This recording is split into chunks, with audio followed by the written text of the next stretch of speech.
မင်္ဂလာပါကျွန်တော်အခုပြောပြပေးသွားမှာကတော့ PCB project တစ်ခုရေးဆွဲဖို့အတွက်ကျွန်တော် PCB project file တစ်ခုဖန်တီးတာကိုပြောပြပေးသွားမယ်ကျွန်တော်ဒါကတော့ ALTIUM Designer 2019ကိုအသုံးပြုထားတာပါကျွန်တော် toolbar ကနေ file ကိုသွားပါ new project ကို left click နှိပ်ပါ PCB project default ကျွန်တော်နာမည်ပေးလိုက်ပါမယ် my project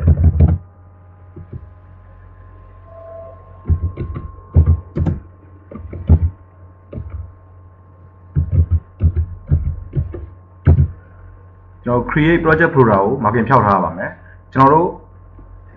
save မယ့်နေရာကိုတွားကြည့်ပါမယ် browse location ကို left click နှိပ်ပါကျွန်တော်တို့ public document ALTIUM project ဒီဘက်မှာ save ပါပါ cancel ကိုနှိပ်ပါ okay ပေးပါကျွန်တော်တို့ PCB my project ပေါ်မှာ right click ထောက်ပါ add a new project symmetric ကို left click ပေးပါဒါကတော့ကျွန်တော်တို့ main symmetric ပါ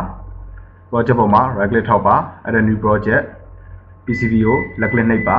ကျွန်တော်တို့ main symmetric နဲ့ main PCB ကိုရေးဆွဲဖို့ဆိုရင် library တွေလိုအပ်ပါတယ်ဒါကတော့ကျွန်တော်တို့ main PCB ရေးဆွဲမဲ့ workspace ပါ project ပေါ်မှာ right click ထောက်ပါ add a new project symmetric library ကို left click ပေးပါဒါကတော့ကျွန်တော်တို့ electronic component လေးတွေရဲ့ symmetric symbol ကို main symmetric ပေါ်မှာရေးဆွဲဖို့အတွက်symmetric library ရေးဆွဲမဲ့ workspace ပဲဖြစ်ပါတယ်ဘယ်ဘက်တောင်က2ပါကိုသွားပါ project ကို left click နှိပ်ပါmy project ပေါ်မှာ right click ထောက်ပါ add a new PCB library ကို left click ပေးပါဒါကတော့ကျွန်တော်တို့ electronic component လေးရဲ့ full print ကိုရေးဆွဲမဲ့ PCB library ရဲ့ workspace ဖြစ်ပါတယ်ဘယ်ဘက်တောင်က2ပါကိုသွားပါ project ကို left click ပေးပါကျွန်တော်တို့ဟုတ်ပြီကျွန်တော်တို့ဖန်တီးပြီးသွားပြီဆိုရင်ကျွန်တော်တို့ save မယ်ကျွန်တော်တို့တစ်ခုချင်း save ပါမယ် symmetric sheet ပေါ်မှာ left click ထောက်ပါပြီးရင် right click ထောက်ပါ save ရကျွန်တော်တို့ my symmetric လုပ်ပေးလိုက်ပါမယ်my symmetric ဟုတ်ပြီကျွန်တော် my symmetric save ကို left click နှိပ်ပါနောက်ခုကျွန်တော်တို့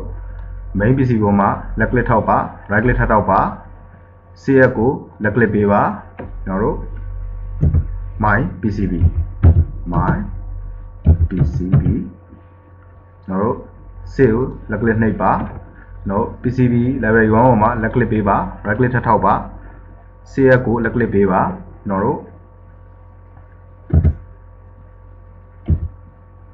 my PCB library file save ကို left click ပေးပါကျွန်တော်တို့ symmetric library ပေါ်မှာ left click ပေးပါ right click ထောက်ပါ save ကို left click ပေးပါကျွန်တော်တို့ my symmetric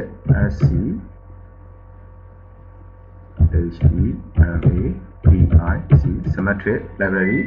cf ကို left click ပေးပါဟုတ်ပြီကျွန်တော်တို့အကုန်လုံးကို save ပါမယ် file ကို left click ပေးပါ save ကိုနှိပ်ပါ